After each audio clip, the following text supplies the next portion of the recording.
Ja enne kui me edasi lähme, mõtle korraks enda peale. Kas sul on olnud olukordi, kus sa oled nagu ühe sammu kaugusel, aga sa ei tee seda sammu? Sa tead, mida teha, aga miski hoiab sind tagasi.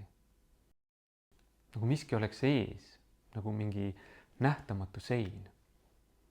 Ja see on hirmubarjäär. 1934. aastal joonistas Ameerikast pärit kiropraktik ja metafüüsika õpetaja doktor Thurman Fleet sellise kriipsumehikese. Ja doktor Fleet tundis suurt huvi alateadvuse vastu ja aitas väga paljudel inimestel terveneda ja muuta alateadlikke piiravaid mõttemustreid. Ja selle läbi luua õnnelikum, tervem, edukam, rohkem sisemist rahu pakkuv elu. Ta oli üks märkimisväärne mees ja seda oli ka või on ka tema joonistatud kriipsumees, sest see aitab nii hästi näitlikustada inimese olemist. Ja kriipsumees või kriipsuinimene ehk siis stick person, nagu ta ise seda kutsus, see sümboliseerib tavalist inimest, kellel on pea, keha, käed, jalad. Need 5 antenni siin peas, need on meeled, kuulmine, nägemine, haistmine ja puudutamine ehk see, mille kaudu me väliskeskkonnast informatsiooni saame.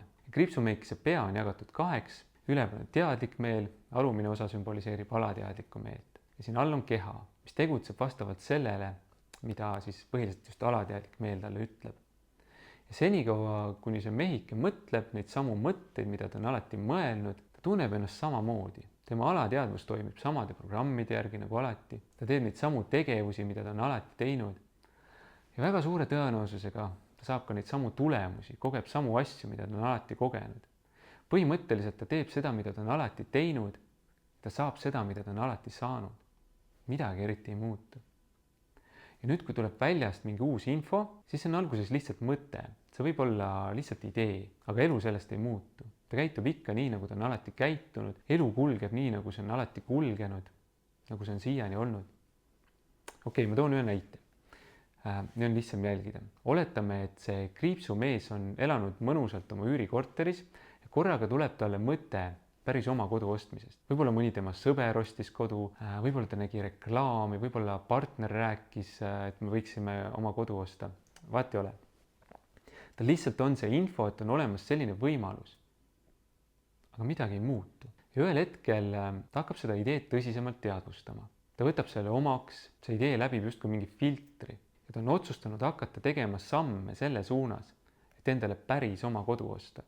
Tal on nüüd justkui mingi pilt või ettekujutus sellest alateadvuses. Ja alateadvus hakkab vastu võtma otsuseid selle ideega kooskõlas. Tema keha hakkab tegutsema, ta vaatab kuulutusi, räägib oma plaanist sõpradega, küsib neid nõu, kogemusi, suhtleb pangaga, uurib laenuvõimaluste kohta, helistab maakleritele, käib erinevaid kortereid vaatamas ja nii edasi ja nii edasi. Ja see kõik oli varem midagi sellist, mida ta ei olnud teinud.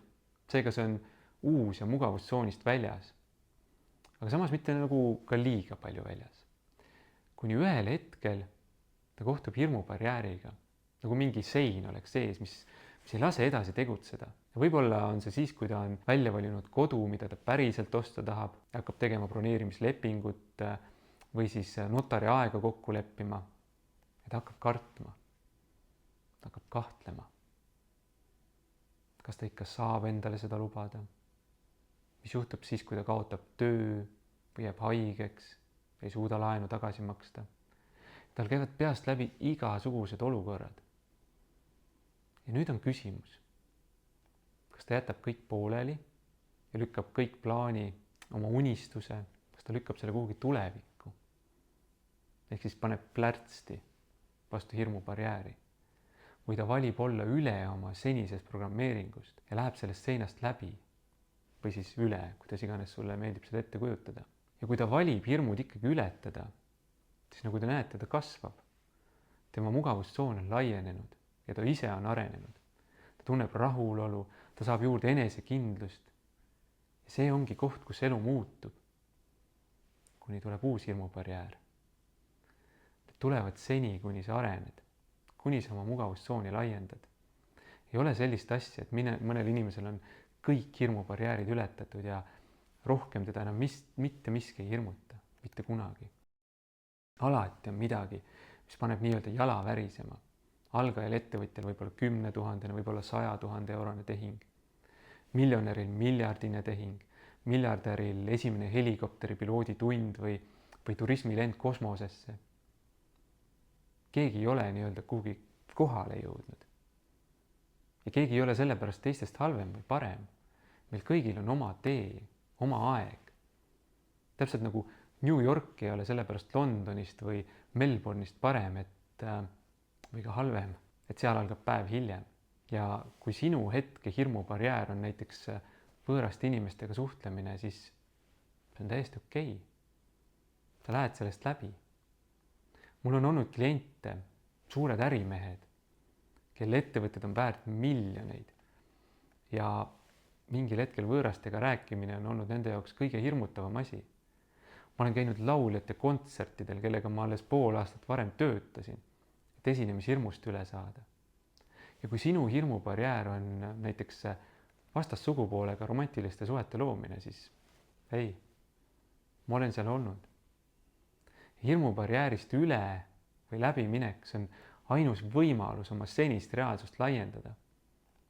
Ja sellepärast me seda teemegi. Sellepärast ongi meile kasulik mõelda hirmust, mugavustsooni laiendamisest ja ebamugavusest kui meie loomulikust kaaslasest inimesena. Õppida tundma hoopis elevust. Mis on sinu elus see koht, kus sa seisad selle barjääri ees?